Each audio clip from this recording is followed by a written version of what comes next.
Hi. So today I've been asked to speak on the topic of, are we raising a generation of psychopaths? So I think this question is being raised because many people think that we are. And I think this itself is quite revealing, but perhaps for surprising reasons. So first of all, I think it's fair to say that one of the great achievements of the last decade, in Western culture at least, has been the mainstreaming of mental health as a subject of discussion and a general recognition of the importance of empathy. For a few years in the mid-2010s, this felt like something of a quiet revolution, a rounding out and maturing of the culture, adding a whole new dimension to how we understand and treat each other and indeed ourselves. And people began reading online magazines like Psychology Today, and you began to see op-ed pieces on mental health abound, and celebrities began to discuss their own mental health struggles. And I think to their great credit, the younger members of the British royal family became quite prominent mental health campaigners. And at the same time, new terms entered our collective lexicon. I began to hear previously obscure psychological terms like gaslighting pop up in ordinary conversations. Depression ceased to be a taboo subject. And suddenly far more people had a range of psychological diagnoses to hand and definitions memorized for ADHD, OCD, Asperger's and autism. And then, inevitably, in the end, the less sympathetic conditions such as borderline personality, narcissist, and psychopath. Now, at the time, all of this seemed great. Suddenly, we had a far more emotionally and psychologically literate society. No longer would depression be something one would have to hide or gloss over and keep silent about. No longer would being in therapy imply one was crazy. No longer would a kid in school be bullied by students and even teachers because they were socially awkward or couldn't focus. Knowledge would breed understanding and lead to a more empathetic society. And all this was a significant achievement, and probably the most positively transformative thing that has happened in Western culture this century. But as with every major shift in a prevailing culture, there's also been a downside, which has blown into view, I think, only in the last few years. And as with so much in the culture these days, this downside began to become apparent and quickly pronounced, I think, with the election of Donald Trump in 2016. His bizarre antics and statements inevitably led to a great deal of armchair diagnosing of his curious personality. He became a public study in narcissism and sociopathy and so on. And upon his election, and as has been widely reported, social media, previously a fairly benign place, blew up into a febrile and fractious space, and society found itself increasingly polarized as a consequence. One of the byproducts of the rising toxicity of social media and, by extension, the public sphere in the West has, in my view, been the sudden and frankly quite weird politicization and indeed weaponization of the language and lexicon of mental health. And I think this has happened in two different ways. First, to struggle with one's mental health is no longer understood only as a spectrum of human suffering. It's now also seen and communicated by many as an identity in and of itself, or even something positive. Greta Thunberg famously called being autistic her superpower. It is not simply that someone may struggle with ADHD or depression or autism. Many now define themselves by their diagnosis. Mental health has become, like so many other aspects of our lives, something performative. And as a consequence, the labels and categories of mental health have gained a certain utility and currency in the culture. Thus, we see people speaking as someone with autism or ADHD or depression and so on. When Thunberg declared her autism diagnosis, it also, of course, inoculated her, a public figure, against criticism, as any criticism was then easily framed as criticism of someone vulnerable. Similarly, many public figures and journalists have found that to frame themselves as a victim, especially with regard to their mental health, is an effective way to gain traction in the culture. People are praised for being brave or strong in talking publicly about their mental health. But in all this, there is a, I think, noticeable silence about understanding the causes and conditions of poor mental health. Often it seems that it is enough to simply declare something in public, almost as a form of rite or ritual. In other words, talk of mental health has gone beyond opening up a space in which people may be free from judgment to look to their well-being and to heal, and has entered a space where it has become performative, something that has a certain economic value. There are innumerable writers and public figures today who appear to have become, in a sense, professionally ill, who talk of nothing but their vulnerability or their victim status. As with so many other areas of capitalist culture, the incentives behind this are not purely about private healing, they're also about money. Second, where once the discussion of mental health was exclusively concerned with understanding and empathizing with others, this has now been joined by a concern for judging them too. I can't count the number of times I've heard someone refer to their ex as a narcissist or a psychopath or a borderline personality who was gaslighting them the whole time. Similarly, on almost a daily basis, I read or hear people say something to the effect that ex-politician is a narcissist who is gaslighting the nation. So all of a sudden, every bad experience is being described in quasi-medical terms as we seek to clinically diagnose a broken heart or wounded pride.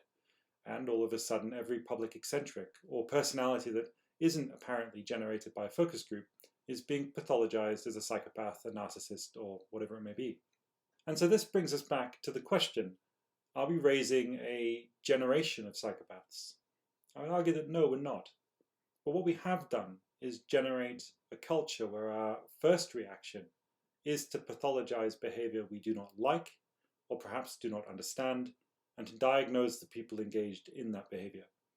Implied in calling someone a psychopath, or indeed any other label, is typically the drawing of a line between us and them, between the good and the bad, between the sane and the mad. This is what labels do. They don't explain why someone is the way they are, or why they do what they do, but instead simply state what they are, and usually draw attention to or assert that who they are or what they do is abnormal, beyond the pale, and usually ultimately their fault, or a moral failing. For all the talk of empathy that was characteristic of early discussions of mental health about a decade ago, the discussion now has all the hallmarks not of seeking to understand and embrace people, but to judge and discount them. And in saying this, I'm not arguing that people are acting normally or with empathy on the internet. I think the question, are we raising a generation of psychopaths, is in some ways actually a fair question, as we're certainly seeing an emergence of increasingly antisocial behavior, especially on social media, which of course bleeds out into the real world. In recent years, online bullying has skyrocketed, and there's been a general perception that social media, in recent years anyway, has become increasingly toxic.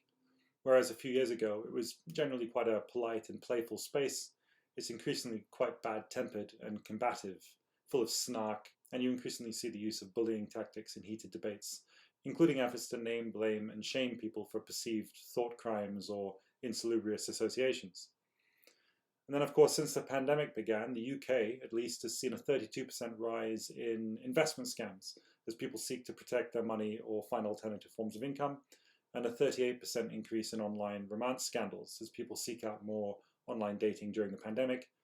And all this is indicative, I think, of the fact that con artists are out in force, taking cynical advantage of the credulous and the vulnerable more than perhaps they ever have before. But it's worth asking, is there another explanation for all these problems and the increase in antisocial behavior that does not require us to pathologize people, let alone young people?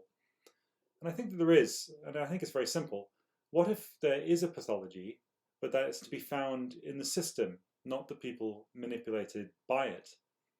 Since the 1980s, we've lived in what has been termed a neoliberal economy. That is, an economy where the market is prized above all else, and the solution to every problem is seen as the removal of state regulation and barriers to a pure market logic.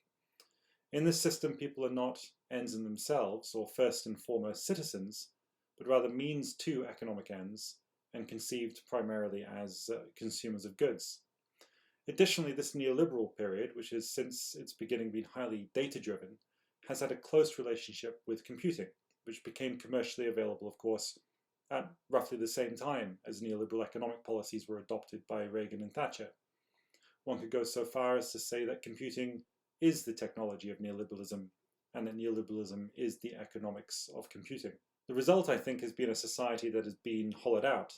Today, the only value deemed meaningful is tangible, quantifiable, and especially economically quantifiable value.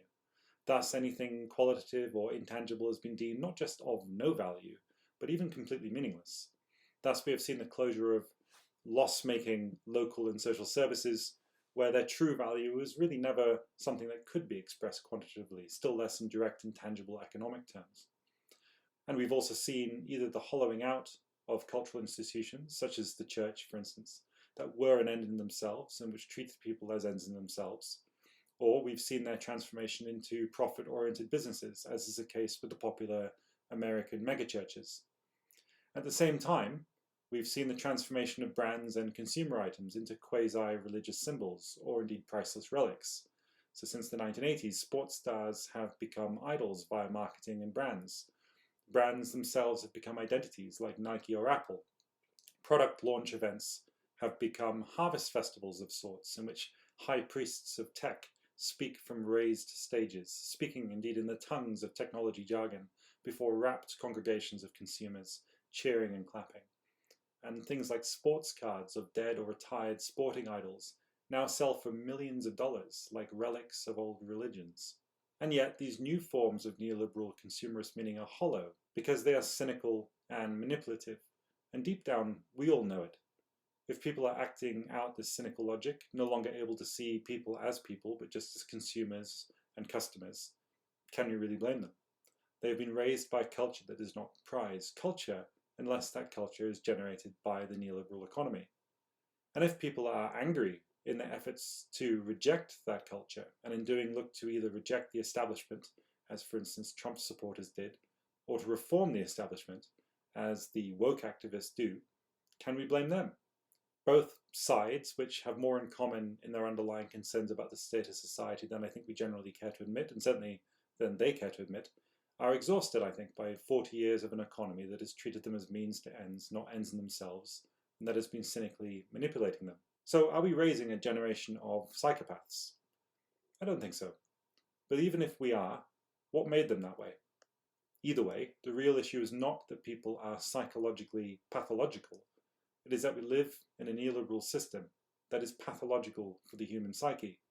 The culture may have recently given us the language and lexicon to diagnose and pathologize each other, but I think we do better to turn those tools in the system itself and diagnose the conditions within it that have left us as a society so psychologically fragile. Thank you very much.